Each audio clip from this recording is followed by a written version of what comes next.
D K ಸಚಿವ ಸಂಪುಟ ಯಾರ್ಯಾರನ್ನ ಸೇರಿಸ್ಕೋಬೇಕು ಅದೇ ಈಗ ಒಂದು ದೊಡ್ಡ ತಲೆನೋವಾಗಿದೆ.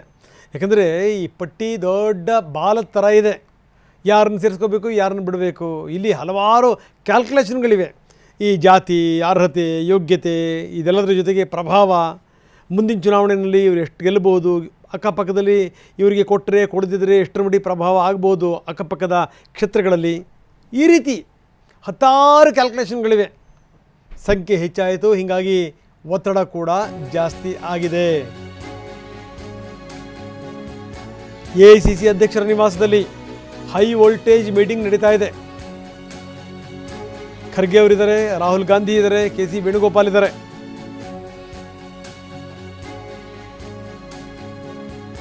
ಇವತ್ತು ಬಹುತೇಕ ಪಟ್ಟಿ ಫೈನಲ್ ಆಗುತ್ತೆ. ನಾಳೆ ಸಂಜೆನೇ ಪ್ರಮಾಣ ವಚನ. ಹೀಗಾಗಿ ಇವತ್ತು ಪಟ್ಟಿ ಬರಲೇಬೇಕು, ಒಂದು ಫೈನಲ್ ಆಗಲೇಬೇಕು. ಆದರೆ ಕೊನೆ ಹಂತದ ತನಕ, ಎಲ್ಲಿ ತನಕ ಇದು ಲೋಕಭವನಕ್ಕೆ ಬರುತ್ತೆ ಪಟ್ಟಿ, ಅಲ್ಲಿ ತನಕ ಗ್ಯಾರಂಟಿ ಹೇಳೋಕ್ಕಾಗಲ್ಲ. ಹಾಗಿದೆ ಸ್ಥಿತಿ.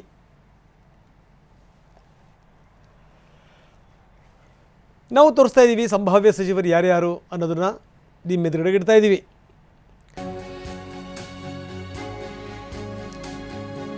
ಹೈಕಮಾಂಡ್ ನಾಯಕರು ಇಬ್ಬರೂ ನಾಯಕರ ಜೊತೆಗೆ ಬೇರೆ ಬೇರೆ ಮಾತುಕತೆ ಮಾಡಿದ್ದಾರೆ.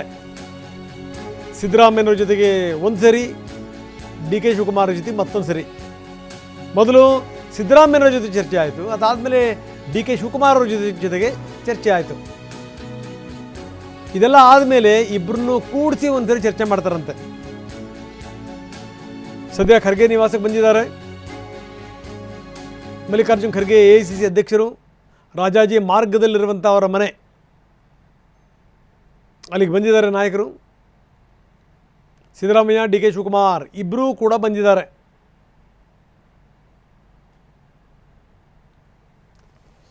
ಸೊ ಇಲ್ಲಿ ಮೀಟಿಂಗ್ ಆಗುತ್ತೆ.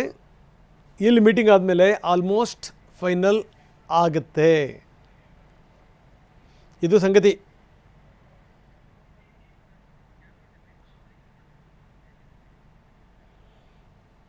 ಯಾರ್ಯಾರು ಸೇರ್ತಾರೆ ಹಾಗಾದರೆ ಸಂಪುಟವನ್ನು, ಒಂದು ಸಂಭಾವ್ಯರ ಪಟ್ಟಿಯನ್ನು ನಾವು ತೋರಿಸ್ತಾ ಇದ್ದೀವಿ ಬೆಳಗ್ಗಿನಿಂದ. Satish Jarkiholi, doctor G Parameshwar, U T Khader, Priyank Kharge, Ramalinga Reddy, M B Patil, Zameer Ahmed Khan, Krishna Byregowda, K J George. ಇನ್ನು ಡಾಕ್ಟರ್ ಯತೀಂದ್ರ ಅಥವಾ ಬೈರತಿ ಸುರೇಶ್ಗೆ ಮಂತ್ರಿಗಿರಿ ಸಿಗಬಹುದು. ಇಬ್ಬರೊಳಗೆ ಒಬ್ಬರು, ಇಬ್ಬರು ಕೂಡ ಒಂದೇ ಸಮುದಾಯದವರು. ಎಂ ಬಿ ಪಾಟೀಲ್ ಅಥವಾ ಈಶ್ವರ್ ಖಂಡ್ರೆ.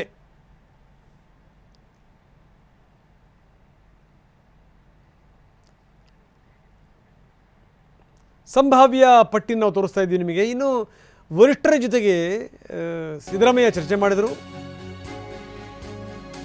ಚರ್ಚೆಗೂ ಮೊದಲು ಸಂಸದ ಸುನಿಲ್ ಬೋಸ್ ನಿವಾಸದಲ್ಲಿ, ದೆಹಲಿ ನಿವಾಸದಲ್ಲಿ ಸಭೆ ಆಯಿತು. ಡಿ ಸಿ ಎಂ ಇದ್ದರು, KPCC ಅಧ್ಯಕ್ಷ ಸ್ಥಾನ ಯಾರಿಗೆ ಕೊಡಬೇಕು, ಏನು ಎತ್ತ ಅನ್ನೋದ್ರ ಬಗ್ಗೆ, ಡಿ ಸಿ ಎಂ ಸ್ಥಾನವನ್ನು ಯಾರಿಗೆ ಕೊಡಬೇಕು ಅಂತ, ಒಬ್ಬರ ಇಬ್ಬರ 3 ಜನನ 4 ಜನನ. ಆದರೆ ಯಾರನ್ನೂ ಕೂಡ ಡಿ ಸಿ ಎಂ ಮಾಡೋದೇ ಬೇಡ ಅನ್ನುವಂಥ ನಿರ್ಧಾರಕ್ಕೆ ಬಂದರೂ ಕೂಡ ಅಚ್ಚರಿ ಇಲ್ಲ. ಡಿ ಸಿ ಎಂ ಯಾರನ್ನು ಮಾಡಬೇಕು, KPCC ಅಧ್ಯಕ್ಷರನ್ನ ಯಾರನ್ನು ಮಾಡಬೇಕು, ಸಂಪುಟದಲ್ಲಿ ಯಾರ್ಯಾರು ಇರಬೇಕು, ಯಾರ್ಯಾರನ್ನು ಕೈ ಬಿಡಬೇಕು. Satish Jarkiholi, H C Mahadevappa, Ashok Pattan, Ponnanna, MLC Yathindra ಇವರೆಲ್ಲರೂ ಕೂಡ ಸಭೆಯಲ್ಲಿದ್ದರು. ನೋಡಿ, ವರಿಷ್ಠರ ಜೊತೆ ಚರ್ಚೆ ಮಾಡೋದಕ್ಕಿಂತ ಮೊದಲು ಸಿದ್ದರಾಮಯ್ಯ ಮಾಡಿರುವಂಥ ಸಭೆ ಇದು. ಮಹದೇವಪ್ಪನವರ ಪುತ್ರ ಸುನಿಲ್ ಬೋಸ್ ಅವರ ನಿವಾಸದಲ್ಲಿ ನಡೆದಂಥ ಚರ್ಚೆ.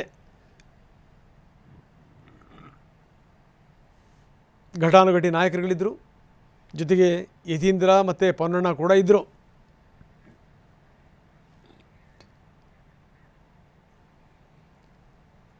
ಸೊ ಇದೆಲ್ಲ ಮೀಟಿಂಗ್ ಆದಮೇಲೆ ಸಿದ್ದರಾಮಯ್ಯ ಹತ್ತಿರದ ಶರವಣ ಭವನ ಅಲ್ಲಿ ಹೋಗಿ ಊಟ ಮಾಡಿದರು.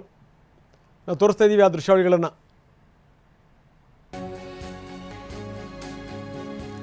ಇನ್ನು ದೆಹಲಿನಲ್ಲಿ ಕೆಲವರು ಸರ್ಕಸ್ ಮಾಡ್ತಾನೆ ಇದ್ದಾರೆ. ಮಲ್ಲಿಕಾರ್ಜುನ ಖರ್ಗೆ ಅವರ ಮನೆಗೆ ಶಾಸಕರು ಭೇಟಿ ಕೊಡ್ತಾನೆ ಇದ್ದಾರೆ. ಎನ್ ಎ ಹ್ಯಾರಿಸ್, ಪ್ರಿಯಾ ಕೃಷ್ಣ ಬಂದಿದ್ದಾರೆ. ದೆಹಲಿಯಲ್ಲಿ ಯಾರ್ಯಾರು ಸರ್ಕಸ್ ಮಾಡ್ತಾ ಇದ್ದಾರೆ ಅದರ ವಿವರಗಳನ್ನು ನಾವು ನಿಮಗೆ ತೋರಿಸ್ತಾ ಇದ್ದೀವಿ. ಹೇಗಾದರೂ ಮಾಡಿ ನುಸುಳಬೇಕು, ಇಂಥ ಅವಕಾಶ ಮತ್ತೆ ಸಿಗಲ್ಲ. ಹೀಗಾಗಿಯೇ ಯಾವ್ಯಾವ ನಾಯಕರುಗಳಿರ್ತಾರೆ ಆ ನಾಯಕರುಗಳ ಜೊತೆಗೆ ನಿರಂತರವಾದ ಮಾತುಕತೆ. ಎನ್ ಎ ಹ್ಯಾರಿಸ್ ಮತ್ತು ಪ್ರಿಯಾ ಕೃಷ್ಣ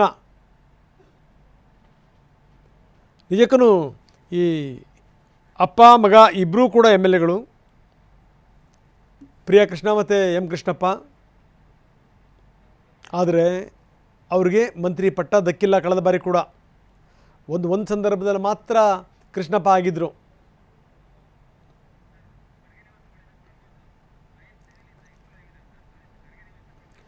ಖರ್ಗೆ ನಿವಾಸದ ಮುಂಭಾಗದಲ್ಲಿದ್ದಾರೆ ನಮ್ಮ ಪ್ರತಿನಿಧಿ ಪ್ರಮೋದ್ ಶಾಸ್ತ್ರಿ. ಪ್ರಮೋದ್, ನಾವು ನೋಡ್ತಾ ಇದ್ದೀವಿ ನಾಯಕರ ಹಿಂಡು ದಂಡು ಬರ್ತಿರುವಂಥದ್ದು, ಜೊತೆಗೆ ಶಾಸಕರುಗಳು ಕೂಡ ಭೇಟಿ ಕೊಡ್ತಿರುವಂಥದ್ದು. ಇದೀಗ ಇಬ್ಬರೂ ನಾಯಕರು ಖರ್ಗೆ ಅವರ ನಿವಾಸದಲ್ಲಿದ್ದಾರೆ ಅನ್ನುವಂಥ ಮಾತುಗಳು ಕೇಳಿ ಬರ್ತಾ ಇವೆ.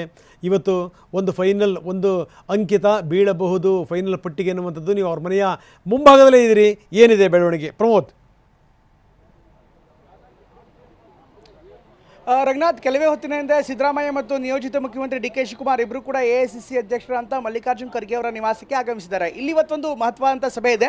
ನಿನ್ನೆ ರಾತ್ರಿ ಇಬ್ಬರೂ ನಾಯಕರಿಂದ ಅವರದೇ ಆದಂಥ ಪಟ್ಟಿಗಳನ್ನು ಸ್ವೀಕಾರ ಮಾಡಲಾಗಿದೆ. ಉಭಯ ನಾಯಕರು ಕೂಡ ತಮ್ಮ ತಮ್ಮ ಬೆಂಬಲಿಗರನ್ನು ಆ ಒಂದು ಸಚಿವ ಸಂಪುಟದಲ್ಲಿ ಸೇರ್ಪಡೆ ಮಾಡ್ಕೊಳ್ಳೋದಕ್ಕೆ ಎಲ್ಲ ರೀತಿಯಂಥ ಪ್ರಯತ್ನವನ್ನು ಮಾಡ್ತಿದ್ದಾರೆ. ಈಗ ಕಾರ್ಯದರ್ಶಿಗಳ ಮಟ್ಟದಲ್ಲಿ ಅಂದರೆ ವೇಣುಗೋಪಾಲ್ ಮತ್ತು ಸುರ್ಜೇವಾಲಾ ಅವರ ಮಟ್ಟದಲ್ಲಿ ಸಾಕಷ್ಟು ಚರ್ಚೆ ಆಗಿದೆ. ಅದಾದ ಬಳಿಕ ಅವರಿಬ್ಬರು ಕೂಡ ಒಂದಿಷ್ಟು ಮಾಹಿತಿಯನ್ನು ಸಂಗ್ರಹಿಸಿ, ಜೊತೆಗೆ ಈ ಪಟ್ಟಿಗೆ ಸಂಬಂಧಪಟ್ಟಂತೆ ಪಟ್ಟಿ ಕೊಟ್ಟಿರುವಂಥ ಎರಡೂ ಪಟ್ಟಿಗಳಲ್ಲಿ ಒಂದು ಕಾಮನ್ ಫ್ಯಾಕ್ಟರ್ ಅಂದರೆ ಯಾರನ್ನ ಫಿಟ್ ಮಾಡ್ಬೋದು, ಜಾತಿ ಸಮೀಕರಣದಲ್ಲಿ ಯಾರು ಫಿಟ್ ಆಗ್ತಾರೆ ಅದರ ಒಂದು ಲಿಸ್ಟನ್ನು ರೆಡಿ ಮಾಡ್ತಾರೆ. At the same time high command ಕೂಡ ಈ ಬಾರಿ ಹೆಚ್ಚಿನ ಸಂಖ್ಯೆಯಲ್ಲಿ ತನ್ನದೇ ಆದಂಥ ಒಂದು ಪಾತ್ರವನ್ನು ನಿರ್ವಹಿಸುವಂಥ ಸಾಧ್ಯತೆ ಇರುತ್ತೆ. ಹೀಗಾಗಿ ಹೈಕಮಾಂಡ್ ಕೂಡ ಈ ಬಾರಿ ಸಚಿವರನ್ನು ಪಿಕ್ ಮಾಡುವಂಥ ಸಾಧ್ಯತೆ ಇರುತ್ತೆ. ಹೀಗಾಗಿ ಹೈಕಮಾಂಡ್ ಪಟ್ಟಿ ಕೂಡ ಇಲ್ಲಿ ಎಂಟರ್ ಆದರೆ ಅಚ್ಚರಿ ಏನಿಲ್ಲ. ಹೀಗಾಗಿ ಈ ಎರಡೂ ಉಭಯ ನಾಯಕರ ಪಟ್ಟಿ ಏನಿದೆ, ಪಟ್ಟಿಯ ಜೊತೆಗೆ ಹೈಕಮಾಂಡ್ನ ಪಟ್ಟಿ ಕೂಡ ಚರ್ಚೆ ಆಗುತ್ತೆ. ಜೊತೆಗೆ ಮಲ್ಲಿಕಾರ್ಜುನ್ ಖರ್ಗೆ ಅವರ ಸಮ್ಮುಖದಲ್ಲಿ ಈ ಇಬ್ಬರೂ ನಾಯಕರು ನೀಡಿರುವಂಥ ಜೊತೆಗೆ ಶಾರ್ಟ್ ಲಿಸ್ಟ್ ಆಗಿರುವಂಥ ಆ ಪಟ್ಟಿಯನ್ನು ಇಲ್ಲಿ ಚರ್ಚೆ ಮಾಡಲಾಗುತ್ತೆ. ಈಗ ನೋಡ್ತಾ ಇದ್ರಿ, ಕೆಲ ನಾಯಕರು ಈಗಾಗಲೇ ಆಗಮಿಸಿದ್ದಾರೆ. ಎನ್ ಎ ಹ್ಯಾರಿಸ್ ಸೇರಿದಂತೆ ಇನ್ಫ್ಯಾಕ್ಟ್ ಪ್ರಿಯಕೃಷ್ಣ ತಾನೇ ಕೆಲ ಹೊತ್ತಿನ ಹಿಂದಷ್ಟೇ ಒಳಗಡೆ ಹೋದ್ರು. ಕೆಲವರು ಈಗಾಗಲೇ ಕರ್ಟಸಿ ಕಾಲ್ ಅನ್ನುವಂಥ ಕಾರಣಕ್ಕೋಸ್ಕರ ಒಳಗಡೆ ಹೋಗ್ತಾ ಇದ್ದಾರೆ. ಆದರೆ ಸಭೆ ನಡೀತಾ ಇರುವಂಥ ಕಾರಣಕ್ಕೋಸ್ಕರ ಎಲ್ರಿಗೂ ಕೂಡ ಅವಕಾಶವನ್ನು ಮಾಡಿಕೊಳ್ಳಾಗ್ತಾ ಇಲ್ಲ.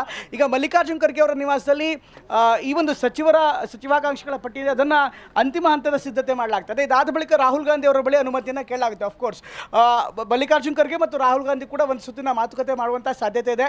ಅದು ಓವರ್ ದ ಫೋನ್ ಮಾತಾಡ್ತಾರೋ ಅಥವಾ ನೇರವಾಗಿ ಮಲ್ಲಿಕಾರ್ಜುನ್ ಖರ್ಗೆ ಅವರು ರಾಹುಲ್ ಗಾಂಧಿ ಅವ್ರನ್ನ ಭೇಟಿ ಮಾಡ್ತಾರೋ ಅದು ಆ ನಂತರದಲ್ಲಿ ಗೊತ್ತಾಗುತ್ತೆ. ಇಲ್ಲಿ ತಯಾರಾಗುವಂಥ ಪಟ್ಟಿ ಏನಿದೆ ಇದನ್ನ ಶಾರ್ಟ್ ಲಿಸ್ಟ್ ಮಾಡಿ ನಂತರ 14+1 ಅನ್ನುವಂಥ ಒಂದು ಫಾರ್ಮುಲಾ ಕೇಳಿಬರ್ತಾ ಇದೆ. ಈಗಾಗಲೇ ಬರ್ತಾ ಇರುವಂಥ ಮಾಹಿತಿಯ ಪ್ರಕಾರ ಕೆಲ ಸಚಿವರೇನಿದ್ದಾರೆ, ಹಿರಿಯ ಸಚಿವರುಗಳಿಗೆ ಕಮ್ಯುನಿಕೇಷನ್ಸ್ ಮಾಡಲಾಗಿದೆ, ಅಂದರೆ ಅಧಿಕೃತವಾಗಿ ಮಾಡಲಾಗಿದೆ ಅಂದರೂ ಕೂಡ ಪಕ್ಷದ ಮಟ್ಟದಲ್ಲಿ ಆಂತರಿಕವಾಗಿ ಕೆಲವಿಷ್ಟು ಸೂಚನೆಗಳನ್ನು ಕೊಡಲಾಗಿದೆ. ಈಗ ಜಮೀರ್ ಅಹಮದ್ ಖಾನ್ ಇರ್ಬೋದು, ಅದೇ ರೀತಿ ಸತೀಶ್ ಜಾರಕಿಹೊಳಿ ಇರ್ಬೋದು, ಶಿವರಾಜ್ ತಂಗಡಗಿ ಇರ್ಬೋದು, ಯತೀಂದ್ರ ಪ್ರಿಯಾಂಕ್ ಖರ್ಗೆ, ಈ ರೀತಿ ಹಿರಿಯ ಸಚಿವರು ಯಾರಿದ್ದಾರೆ ಅವರಿಗೆ ಬಹುತೇಕ ಈಗಾಗಲೇ ಸಚಿವ ಸ್ಥಾನ ನಿಗದಿಯಾಗಿದೆ. ಇದರ ಜೊತೆಗೆ ಹೊಸ ಮುಖಗಳನ್ನು ಹೇಗೆ ಫಿಟ್ ಇನ್ ಮಾಡಬೇಕು ಅನ್ನೋದ್ರ ಬಗ್ಗೆ ಚರ್ಚೆ ನಡೀತಾ ಇದೆ. ಅಲ್ಲಲ್ಲಿ ಮಾತು ಕೇಳಿ ಬರ್ತಾ ಇದೆ, 40 ವರ್ಷಕ್ಕಿಂತ ಕಡಿಮೆ ಇರೋರಿಗೂ ಕೂಡ 10 ಜನಕ್ಕೆ ಅವಕಾಶ ಕೊಡಬೇಕು ಅಂತ, 50 ವರ್ಷಕ್ಕಿಂತ ಕಡಿಮೆ ಇರೋರಿಗೆ 10 ಜನ ಅವಕಾಶ ಕೊಡಬೇಕು ಅಂತ. ಆದರೆ ಅವಕಾಶ ಕೊಡುವಂಥ ಫಾರ್ಮುಲಾ ರೆಡಿ ಮಾಡ್ಬೋದು, ಆದರೆ ಅಭ್ಯರ್ಥಿಗಳು ಹಾಗೆ ಇರಬೇಕಲ್ಲ. ಸಾಮಾನ್ಯ ಕಾರ್ಯಕರ್ತಕ್ಕಿಂತ ಸಮರ್ಥ ಕಾರ್ಯಕರ್ತರು ಸಚಿವ ಸಂಪುಟಕ್ಕೆ ಬೇಕಾಗುತ್ತೆ. ಹೀಗಾಗಿ ಸಾಮಾನ್ಯ ಕಾರ್ಯಕರ್ತರ ಪಡೆ ಚುನಾವಣೆಗೆ ಸೀಮಿತವಾಗಿರೋ ಸಮರ್ಥ ಕಾರ್ಯಕರ್ತರ ಪಡೆ ಅಡ್ಮಿನಿಸ್ಟ್ರೇಷನ್ಸ್ಗೆ ಬೇಕಾಗುತ್ತೆ. ಈ ಒಂದು ಕಾರಣಕ್ಕೋಸ್ಕರ ಈ ಫಾರ್ಮುಲಾಕ್ಕಿಂತ ಹೆಚ್ಚಾಗಿ ಪ್ರಾಕ್ಟಿಕಲ್ ಆಗಿ ಎಷ್ಟು ಮಟ್ಟಿಗೆ ಸರ್ಕಾರವನ್ನು ನಡೆಸ್ಬೋದು, ಸರ್ಕಾರವನ್ನು ಹೇಗೆ ಮುನ್ನಡೆಸುವಂಥ ಅನುಭವ ಯಾರಿಗಿರುತ್ತೆ ಅದು ಕೂಡ ಮುಖ್ಯವಾಗುತ್ತೆ. ಹೀಗಾಗಿ ಈ ಸಂಪುಟ ಹೊಸ ಮುಖಗಳ ಜೊತೆಗೆ ಅನುಭವಿಗಳು ಕೂಡ ಹೆಚ್ಚಿನ ಮನೆ ಇದ್ದೇ ಇರುತ್ತೆ. ಹೀಗಾಗಿ ಯಾರ್ಯಾರನ್ನ ಒಳಗಡೆ ಇಟ್ಕೋಬೇಕು, ಯಾರ್ಯಾರಿಗೆ ಏನು ಸ್ಥಾನಮಾನ ನೀಡಬೇಕು ಅದ್ರ ಬಗ್ಗೆ ಚರ್ಚೆ ಆಗ್ತಿದೆ. ರಂಗನಾಥ್, ಎಸ್, ಧನ್ಯವಾದ ತಮ್ಮೆಲ್ಲ ಮಾಹಿತಿಗೆ. ಇನ್ನು ಖರ್ಗೆ ನಿವಾಸದ ಮುಂದೆ ಸೇವಾಕಾಂಕ್ಷಿಗಳು ಬಿಟ್ಟಿದ್ದಾರೆ. ವೇಣುಗೋಪಾಲ್ ಬರ್ತಿದ್ದಂಗೆ ಶಾಸಕರು ಕೂಗಿ ಕರಿತಾ ಇದ್ದಾರೆ, ಸಾರ್ ಕೇಳಿಸ್ಕೊಡಿ. ಯಾರ ಮಾತನ್ನ ಯಾರೂ ಕೂಡ ಕೇಳಿಸ್ಕೊಳ್ಳುವಂಥ ಸ್ಥಿತಿಲಿಲ್ಲ. ನೋಡಿ, ನಮಸ್ಕಾರ ಹೊಡೆದ್ರು ಹೋಗ್ತಾ ಇದ್ದಾರೆ.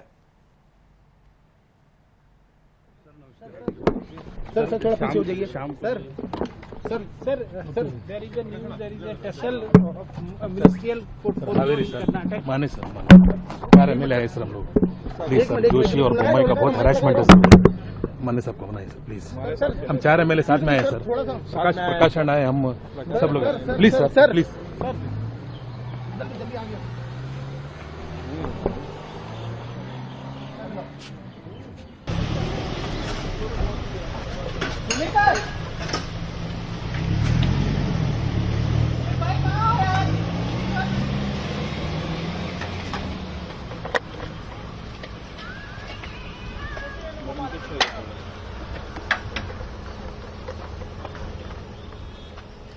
ನೋಡ್ತಾ ಇದ್ದೀವಿ ನಾವು 4 ಜನ ಇದ್ದೀವಿ ಅನ್ನುವಂಥ ಮಾತನ್ನು ಯಾಸಿರ್ ಪಠಾಣ್ ಕೂಗಿ ಕೂಗಿ ಹೇಳ್ತಾ ಇದ್ದಾರೆ.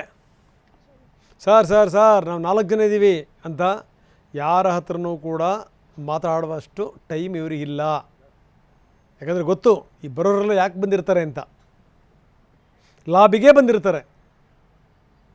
ಹೆಂಗಿದೆ ನೋಡಿ ಸ್ಥಿತಿ. ವೇಣುಗೋಪಾಲ್ ಎಲ್ರಿಗೂ ವಿಶ್ ಮಾಡಿ ಹೊರಟರು. माने सर 4 MLA आए सर हम लोग प्लीज सर। जोशी और बोम्मई का बहुत हरासमेंट है सर, माननीय साहब को बनाइए सर प्लीज। हम 4 MLA साथ में आए सर, प्रकाश अण्णा है, हम सब लोग प्लीज सर प्लीज।